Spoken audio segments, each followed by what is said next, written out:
Welcome to the Manna at the Tap podcast. It's Thursday, May 30th, 2024, and we are in the first week after Pentecost. I'm Gloria, and I'm grateful you have joined us as we seek to find spiritual food called manna to feed the soul as we listen to this podcast. The lectionary text we are following today is from 1 Samuel chapter 1, verses 1 to 18. It is the saga of how the marginal tribes of Israel matured into becoming a recognized nation by the nations that surrounded them. After Joshua's death, God raised judges or persons under his guidance to take on the military leadership of the tribes, giving them victory over their enemies.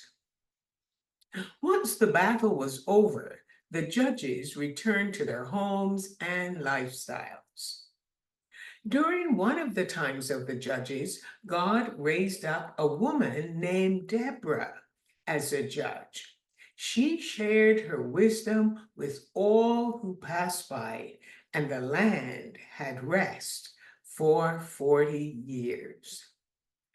The later years under the judges were chaotic, and everyone did what was right in their own eyes. Two narratives you might be familiar with that took place during the time of the judges are the stories of Naomi and her family leaving the chaos and heading for Moab.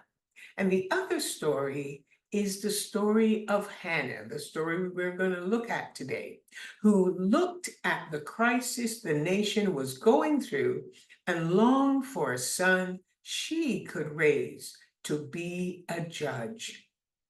But she was barren. She knew it was her because her husband, Elkanah, married another woman and they had children, but Hannah had none. Not only was the political leadership in chaos, but the religious leader, Eli, he allowed his sons to prey on the people, and they treated the Lord's offering with contempt. Political, moral, and spiritual leadership was in disarray. The stories of Naomi and Hannah happened during the judges' time, but amid this grim picture of the nation of Israel, their story is a source of renewal, and their stories are recorded outside of the book of Judges. Elkanah, Hannah's husband, was from the tribe of Joseph, and he came from a distinguished family line. He was pious according to the order of the day, but his household was filled with internal conflict. Peninnah, the other wife, knew that Elkanah loved Hannah, and she provoked Hannah severely about her barrenness. Elkanah could only utter words that caused Hannah even more pain. He asked her if he was not worth at least 10 sons. Hannah refused his attempt to console her. She was not interested in half comforts. The state of the nation was also a concern for her because she knew that Samson had violated God's command to be a Nazirite. At Shiloh, the place where the tribes gathered yearly to meet with God, she kept weeping and she refused Elkanah's double portion of the sacrifice. She left off eating and instead went to present herself before the Lord. She lamented, she wept, she prayed, She made the vow of a Nazarite for herself. And if God answered her prayer and gave her a child, she would raise him to be a Nazarite also. And a Nazarite is one who would abstain from wine and all other grape products and refrain from cutting the hair on his head. Hannah asked God to do a new thing in Israel. As Hannah prayed, Eli the priest watched her. He expected someone praying to make loud noises, but she was praying in her heart. Even though her lips moved, her voice was not heard.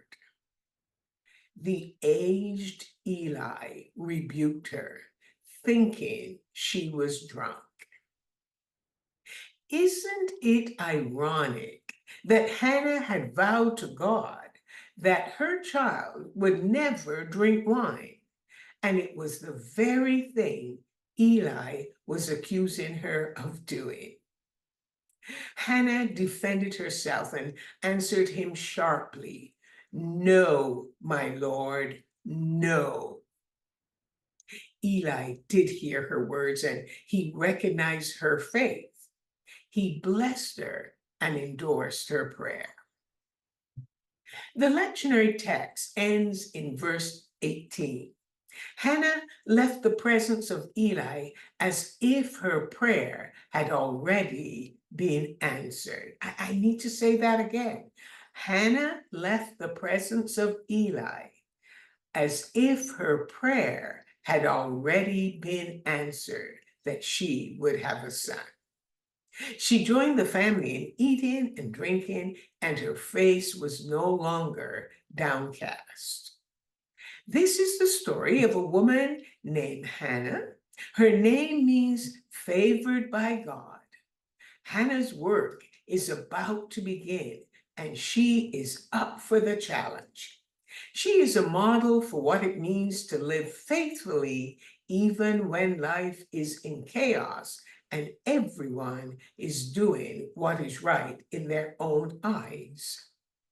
Hannah's story will continue during the second week after Pentecost, and I hope you will join us as we continue Hannah's story and listen to her song.